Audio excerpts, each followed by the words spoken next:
let's look at trainers. MPE's trainer allows you to progressively work through different tempos, so you can gradually bring a lick or any musical passage up to speed or practice it in different keys, which is great for jazz players who need to be ready to play in any key, but also really good practice for the rest of us. So I've set up a looped section in this funk groove performance by Carl Verheyen in his Swatch Improv True Fire course. Let's have a quick listen. You can see the tempo is set at 86 and the key's A, actually A minor, but MPE just shows you the tonic.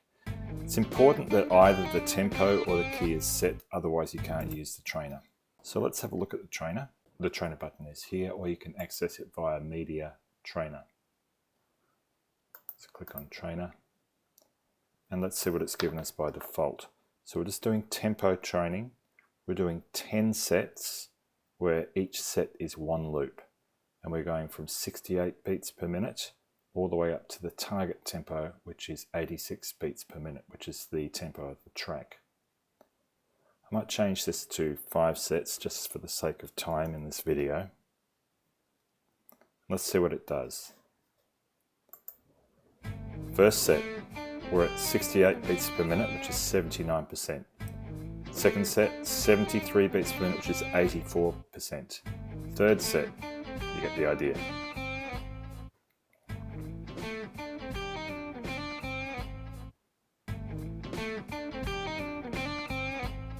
And we're done.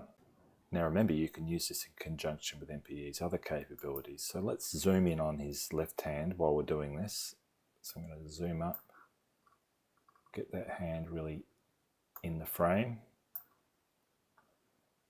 And I might set a little bit of EQ here as well. Hardly necessary in a True Fire course, the sounds are obviously excellent, but just to show that we can do it, if you're on a track where you need to isolate the sound a little bit, this can be helpful.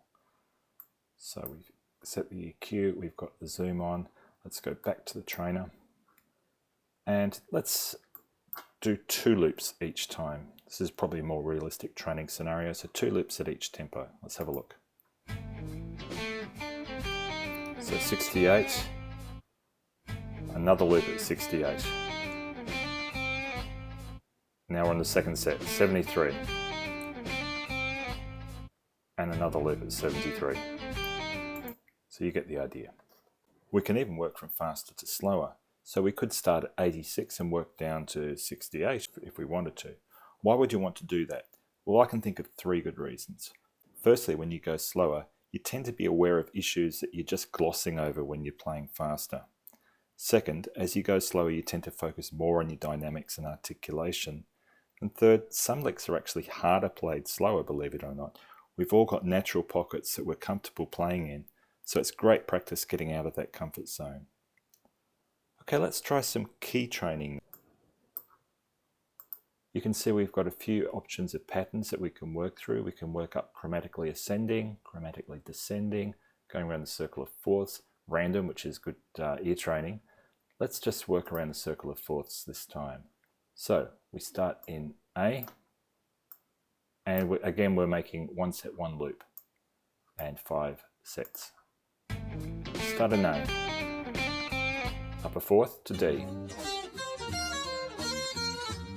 upper 4th or down a 5th to G.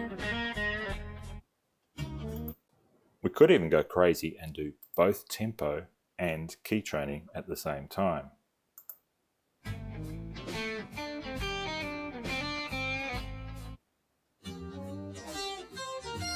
So now we're in D, and now we've changed tempo.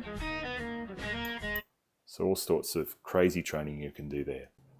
There's 4 last points I'd like to make before we end this lesson. Number 1, the trainers you create are saved for you per section. So the next time you come back to this section, you don't have to set it up again. The trainer's there as you left it. Second, you can also have access to trainers for jam tracks. Third, the trainer that you set up will also be available on the metronome. So when you're ready to start practicing by yourself without playing along with the track, you can perform the same exercise, and that works the other way around too.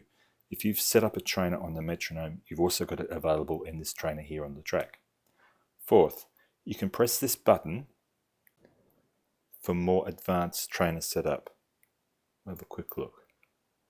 So you can do things like setting a pause between the loop, or setting the start and target tempos as a percentage of the track rather than just as an absolute beats per minute value.